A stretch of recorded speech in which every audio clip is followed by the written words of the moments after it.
Guys, I am Deepali Agarwal and welcome back to my YouTube channel for my scholars. Last video में हमने देखा था कि अगर आपको अपने एंड्रॉयड एप्लीकेशन को कनेक्ट करना है एसक्यूएलाइट डेटाबेस से तो आप कैसे करेंगे उसको। तो इसके लिए हमने एक साइन अप फॉर्म क्रिएट किया था और उसके लिए हमने वहाँ पर एक डेटाबेस क्रिएट किया था डेटाबेस में। आज हम लोग देखेंगे कि अगर आपको अब साइन अप फॉर्म के थ्रू डेटा को इंसर्ट करवाना है डेटाबेस में तो वो आप कैसे करवाएंगे। So let's get started. So ये जो प्रोग्राम है हमारे पास प्रोजेक्ट है वो सेम प्रोजेक्ट है जो कि हमने लास्ट वीडियो में क्रिएट किया था जिसमें हमने एक डेटाबेस बनाया था, राइट। तो इसमें बस मैंने क्या चेंजेस किए हैं, एक यहाँ पर एक डिज़ाइन क्रिएट कर लिया है जो कि आगे आने वाली वीडियोस में भी हम लोग यूज़ करेंगे, जिसमें बस मैंने क्या किया है, name, user name and password user से एंटर करवाया है। अब उसमें वो क्या क्या कर सकता है, देखिए इंसर्ट पे क्लिक करेगा तो डेटा जाके डेटाबेस में इंसर्ट हो जाएगा, डिलीट करता है और व्यू है, अपडेट है, ये सब फंक्शन हम लोग अब नेक्स्ट कमिंग वीडियोस में पढ़ेंगे। ये इसमें हमारे जो क्रूड ऑपरेशन है डेटाबेस का वो सब हमारे कवर हो जाएंगे। तो क्रूड का सी यानी कि क्रिएशन तो हम लोग लास्ट वीडियो में देख चुके हैं। नेक्स्ट आता है रीड, ठीक है। तो रीड करने के लिए सबसे पहले हमें वहाँ पर डेटा को इंसर्ट करवाना है। तो आज हम लोग पढ़ेंगे कि इंसर्शन आप कैसे कर सकते हो डेटा का in the database from front end. So guys, Unacademy ने स्टार्ट किया है एक न्यू बैच फॉर जावा। सो यहाँ पर एक लिंक मैंने ओपन किया है, ये लिंक आपको नीचे डिस्क्रिप्शन बॉक्स में मिल जाएगा। जैसे आप लिंक ओपन करते हैं तो आप इसी पेज पर आ जाएंगे एंड यहाँ पर आप देखें तो आ रहा है यहाँ पर Everest Java complete course on competitive programming. तो ये कोर्स जो कम्प्लीटली बेस्ड है वो है कॉम्पिटिटिव प्रोग्रामिंग पर। तो आप अगर इसको ओपन करते हैं, ये बेसिकली आपके संकेत सिंह और रिया बंसल लेंगी ये वाला बैच, और ये बैच आपका 14 दिसंबर को स्टार्ट हो चुका है। नीचे आप जाते हैं तो आपको पूरा स्केड्यूल मिल जाएगा, डेट वाइज कौन सा टॉपिक कवर किया जाएगा एंड क्या टाइमिंग रहेंगी। जैसे कि 16 दिसंबर को नंबर सिस्टम, 18 को लॉजिक गेट्स, 21 को flow charts, loops, means basic से स्टार्ट करके एडवांस लेवल तक के सारे टॉपिक यहाँ पर कवर किए जाएंगे और ये चीज़ आपको हेल्प करेगी आपके प्लेसमेंट में। So if you guys are interested you can get the subscription for this and आप क्या कर सकते हैं, मेरा प्रोमो कोड यूज़ कर सकते हैं। ये प्रोमो कोड आपको नीचे डिस्क्रिप्शन बॉक्स में मिल जाएगा एंड जब आप ये कोर्स को परचेज करें तो just enter that promo code and you will get 10% discount. So if you guys are interested do check it out. इसके अलावा ये कोर्सेज 3 पार्ट्स में डिवाइडेड हैं, for beginner, advance level and intermediate level. So आप जो भी level के according आप ये कोर्स परचेज़ करना चाहते हैं उस लेवल के अकॉर्डिंग ये कोर्स आप परचेज़ कर सकते हैं। तो उसके लिए सिंपल सा ये मैंने एक डिज़ाइन व्यू क्रिएट किया है। तो अगर आपको देखना है कि ये डिज़ाइन कैसे क्रिएट किया गया है तो ये यहाँ पर एक कंपोनेंट ट्री आ रहा है। तो आप यहाँ से देख सकते हो कि मैंने जो जनरली यूज़ किया है, मैंने यूज़ किया है लीनियर लेआउट। तो पूरे पे पहले वर्टिकल लेआउट है, उसके बाद फिर हॉरिजॉन्टल लगाकर मैंने ये सब चीज़ें यहाँ पर यूज़ की हैं। तो ये चीज़ें मैं आपको लास्ट वीडियोज़ में बता चुकी हूँ, तो ये इसमें मैं डिटेल में नहीं जा रही हूँ। आपको अगर देखना है तो आप एक बार ये कंपोनेंट ट्री को एनालाइज कर सकते हो, आपको समझ में आ जाएगा, ठीक है। अब नेक्स्ट अब आता है हमारे पास, मैं आपको एक बार फिर से दिखा देती हूँ डेटाबेस डॉट जावा में हमारे पास क्या क्या था। देखिए ये हमने साइनअप.db करके डेटाबेस बनाया था। ऑन क्रिएट फंक्शन में हमने एक टेबल क्रिएट की थी यूज़र्स के नाम से, जिसमें हमने एक प्राइमरी की लिया था यानी एक आईडी ली थी, name, user name and password, okay. And इसके अलावा यहाँ पर एक फंक्शन क्रिएट हुआ था ऑन अपग्रेड, जिसमें कि हमने एक और क्वेरी यहाँ पर फायर की, that is drop table if already exist users, यानी कि अगर आप सेम नाम की टेबल डेटाबेस फिर से बनाते हो तो वो ड्रॉप हो जाएगा, डेटाबेस क्रिएट नहीं होगा। मेन एक्टिविटी डॉट जावा में क्या था हमारे पास, हमने यहाँ पर एक डेटाबेस के लिए, ये जो डेटाबेस हमने फाइल बनाई थी डेटाबेस डॉट जावा, उसके लिए यहाँ पर ऑब्जेक्ट क्रिएट किया था और उसको रीडेबल डेटाबेस के थ्रू हम लोग उसको एक्सेस कर रहे थे, राइट। तो अब सबसे पहले तो हमें यहाँ पर राइट करना है डेटाबेस पर, तो हमें अब इस वाली लाइन की ज़रूरत नहीं है, तो इसको मैंने अभी कमेंट बना दिया है। तो हमें इनके लिए आईडीज़ क्रिएट करनी है, यानी कि हमें इनके लिए फाइंड व्यू आईडी फंक्शन का हम लोग यूज़ करेंगे। इस वाले टेक्स्ट फील्ड के लिए ये वाला एडिट टेक्स्ट फील्ड है, ये वाला एडिट टेक्स्ट फील्ड, और चारों बटन्स के लिए ET1, ET2, ET3 एंड चारों बटन्स के लिए मैंने फाइंड व्यू आईडी यहाँ पर फंक्शन लगा दिया है। सो अब हमें लगाना है B1 पर क्लिक लिसनर। तो यहाँ पर हम लोग लिखेंगे B1 dot set on click listener new on click listener. तो ये हमारे पास एक फंक्शन आ जाएगा यहाँ पर ऑन क्लिक फंक्शन। अब हमें यहाँ पर मेंशन करना है कि हम क्या चाहते हैं कि जब हम इंसर्ट बटन पर क्लिक करें तो क्या हो, जो हमारे पास ये वाला डेटा है, जो नेम फील्ड में, यूज़र नेम फील्ड में एंड पासवर्ड फील्ड में जो भी डेटा यूज़र एंटर करेगा वो जाकर कहाँ पर सेव हो जाए, डेटाबेस में। हमें ये चीज़ चाहिए, तो इस चीज़ को हमें यहाँ पर मेंशन करना होगा। तो फर्स्ट स्टेप में हम लोग क्या करेंगे कि जो ET1, ET2 एंड ET3 इन तीनों फील्ड्स में यूज़र डेटा एंटर करेगा, उनको हम कुछ वेरिएबल्स में स्टोर करवा लेते हैं। तो यहाँ पर मैंने कोड लिख लिया है, देखिए नेम, यूज़र नेम और पासवर्ड नाम के 3 मैंने वेरिएबल्स लिए हैं और उनमें ET1 में जो भी टेक्स्ट होगा उसको स्ट्रिंग में कन्वर्ट करके हमने नेम में सेव करवा लिया है। ऐसे ही ET2 में जो भी डेटा एंटर करेगा यूज़र उसको स्ट्रिंग में कन्वर्ट करके यूज़र नेम में, और ET3 के फील्ड को भी पासवर्ड में हमने स्टोर करवा लिया है। नेक्स्ट अब हम यहाँ पर कंडीशन लगाते हैं। देखिए कंडीशन यहाँ पे बहुत सारी हो सकती हैं कि सबसे पहले हम लगाते हैं कि if name dot equals blank, ठीक है, और यूज़र नेम डॉट इक्वल्स फिर ब्लैंक, इसके अलावा पासवर्ड डॉट इक्वल्स।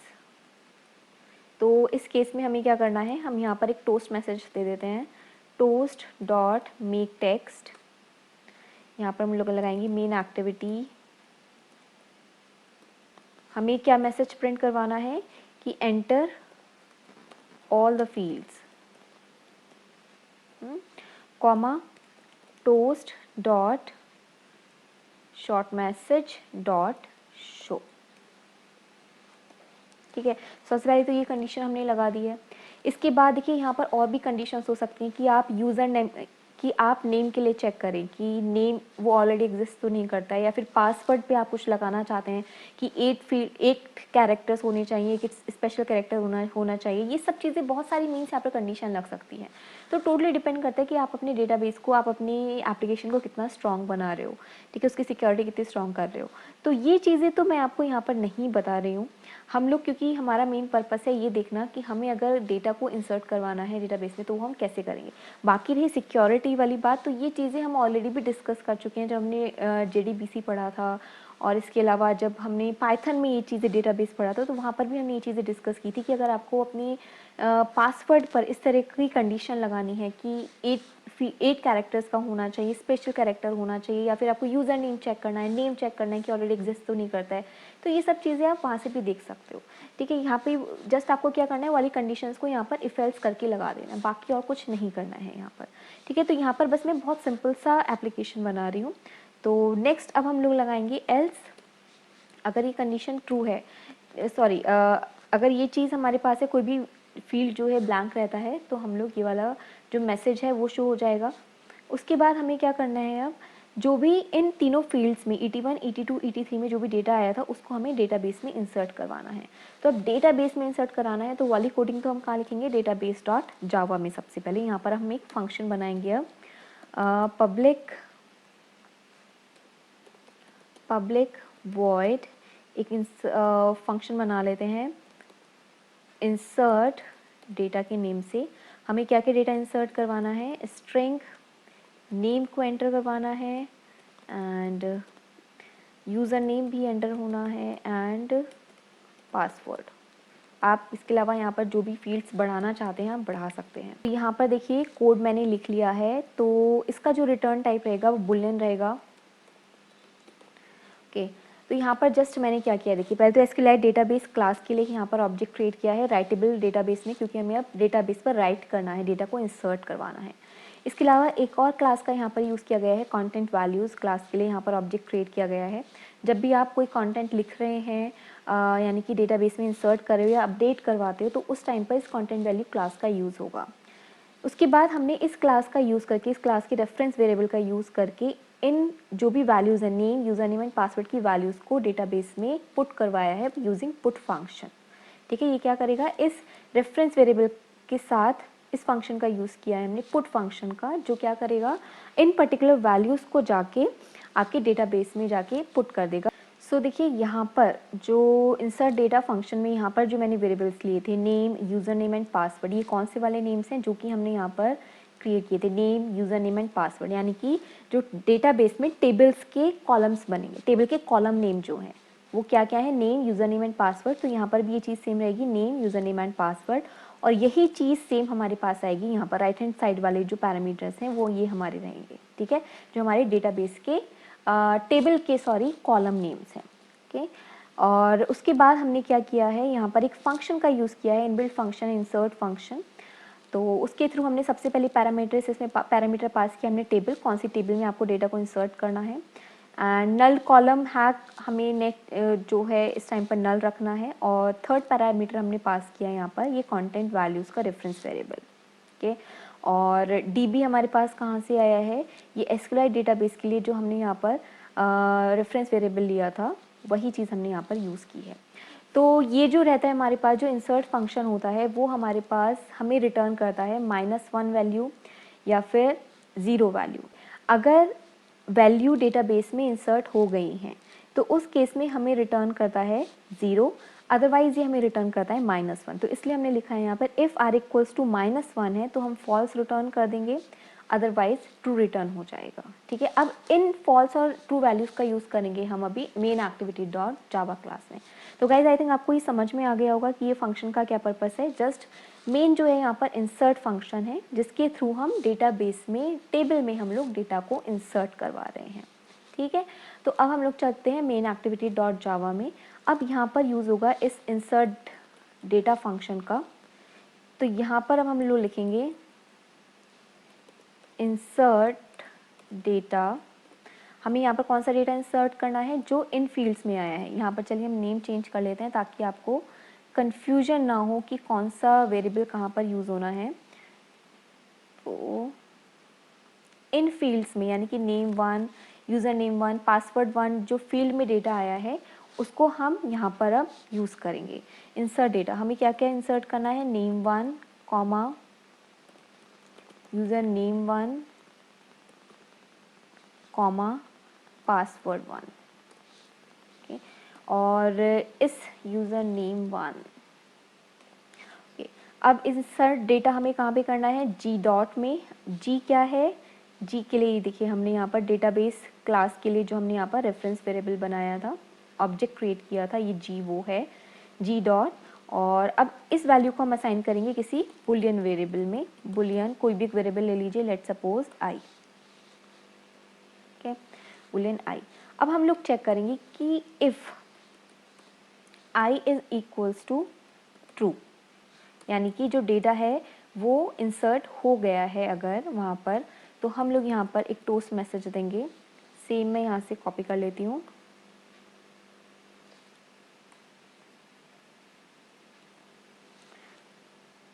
ये हम लोग यहाँ पे चेंज कर देते हैं, सक्सेसफुल डेटा इंसर्टेड। और अगर ये रहता है हमारा, अगर ये चीज़ नहीं होती है यानी कि एल्स कंडीशन में हम लोग क्या करेंगे, एल्स नॉट सक्सेसफुल।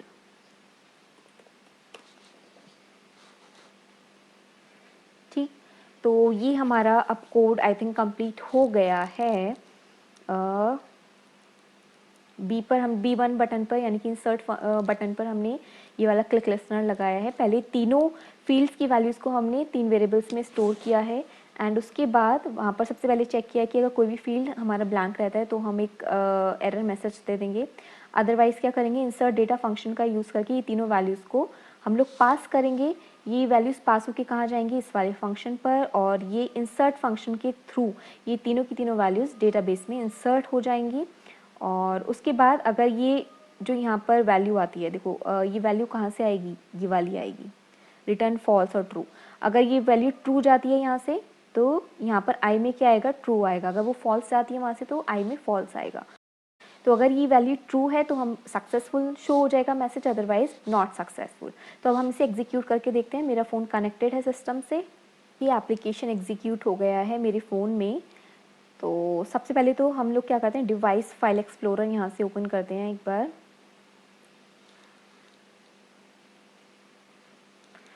तो इसमें हमें देखना है, अपने डेटाबेस को चेक करना है, तो हम जाएंगे डेटा में, डेटा में जाएंगे, अभी वाले प्रोजेक्ट को हम ओपन करेंगे। ये है हमारे पास DB5। तो अभी देखिए यहाँ पर डेटाबेस के नाम से कोई भी फोल्डर क्रिएट नहीं हुआ है। तो हम लोग क्या करते हैं, सबसे पहले इसमें डेटा इंसर्ट करते हैं। तो मैंने दिया दीपाली, यूज़र नेम दीपाली और पासवर्ड भी चलिए दीपाली ही रख लेते हैं। ओके, और उसके बाद मैंने क्लिक किया इंसर्ट पे, तो मेरे पास टोस्ट मैसेज आ गया है सक्सेसफुल। अब हम लोग चेक करते हैं डेटाबेस को, इसको भी क्लोज कर देते हैं और इसको मैं इस पर राइट क्लिक करूँगी DB5 पर और यहाँ पर ऑप्शन आता है सिंक्रोनाइज का। सिंक्रोनाइज पे क्लिक किया तो देखिए डेटाबेस का मेरे पास फोल्डर क्रिएट हो गया है। इसको मैंने एक्सपैंड किया तो signup.db के नाम से यहाँ पर डेटाबेस क्रिएट हो गया है। अब हम लोग क्या करते हैं, इसको सेव करते हैं और चेक करते हैं कि क्या जो डेटा हमने इंसर्ट किया है वो इंसर्ट हुआ है या नहीं हुआ है। तो डेस्कटॉप पर ही मैंने इसको किया सेव, मेरे पास ऑलरेडी है, इसको मैं रिप्लेस कर देती हूँ। कि इसको क्लोज करते हैं।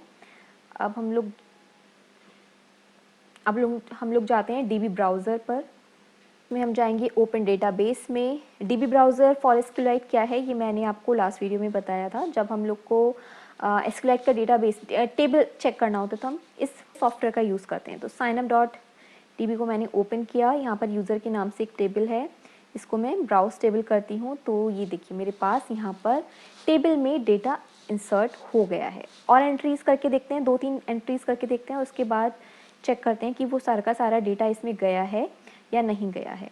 तो अभी ये देखिए यहाँ पर शो हो रहा है। तो इसके लिए आपको क्या करना होगा, आप जस्ट क्या करेंगे, ये जो टोस्ट मैसेज के बाद ना यहाँ पर आप क्या कर देंगे et1.setTextBlank। ठीक है, आपको ध्यान है ना जावा में ये चीज़ें कैसे करते थे, मैं आपको एक बार यहाँ पर लिख के दिखा देती हूँ। जब हमारे पास ये सारा प्रोसेस हो जाए तो हमें क्या करना है, et1.setTextBlank। तो ये जो मेरे पास अभी डेटा लिखा हुआ आ रहा है वो चीज़ नहीं आएगी। ऐसे ही हम लोग क्या करेंगे et2 और et3 के लिए भी कर देंगे। तो मैं अभी इसे फिर से एग्जीक्यूट नहीं कर रही हूँ, टाइम ये लेगा थोड़ा सा, इसी को मैं थोड़ा सा चेंजेस कर लेती हूँ। जैसे मैंने दूसरी वैल्यू ली पराग, यूज़र नेम भी हमने लिया पराग के नाम से और पासवर्ड हम लोग ले लेते हैं अग्रवाल। और मैंने क्लिक किया इंसर्ट पर सक्सेसफुल। एक और कुछ वैल्यू ले लेते हैं वाणी और यूज़र नेम हमने फिर से लिया वाणी और पासवर्ड हमने लिया वाणी अग्रवाल और इंसर्ट पर हमने क्लिक किया। अब हम लोग नेक्स्ट क्या करेंगे, इस डेटाबेस को करेंगे सिंक्रोनाइज। देखिए यहाँ पर आप टाइमिंग भी देख सकते हैं कि ये सिंक्रोनाइज हुआ है या नहीं। इस टाइम पे आ रहा है 14:56, तो यस ये मेरी वॉच से मैच हो रहा है। अब मैं इसको फिर से करती हूँ सेव और फिर हम इसको फिर से ओपन करके देखेंगे कहाँ पर, SQLite जो DB ब्राउज़र है उसमें हम ओपन करके देखेंगे। तो ये मैंने सेव कर लिया है और मैं फिर से ओपन करती हूँ DB ब्राउज़र। इसमें हम जाएंगे ओपन डेटाबेस पर, again desktop, signup.db, users table को ब्राउज़ करते हैं और ये देखिए हमारे पास डेटा आ गया है पराग एंड वाणी। तो इस तरीके से आप क्या कर सकते हैं, एंड्रॉयड में SQLite डेटाबेस का यूज़ करके डेटा को इंसर्ट करवा सकते हैं डेटाबेस में। नेक्स्ट वीडियो में अब हम लोग देखेंगे, जैसे कि हमने यहाँ पर 4 बटन्स बनाए हैं, this one, delete, update and view, ये एक एक करके हम आगे वाली वीडियोस में देखेंगे। सो तब तक के लिए स्टे ट्यून्ड। ओके गाइस, आप लोग को वीडियो कैसा लगा मुझे कमेंट सेक्शन में ज़रूर बताइएगा। अगर आपको वीडियो अच्छा लगा है तो मेरे चैनल को सब्सक्राइब कर लीजिए एंड मेरी वीडियोस को लाइक करना, शेयर करना मत भूलिएगा। Thank you, good luck.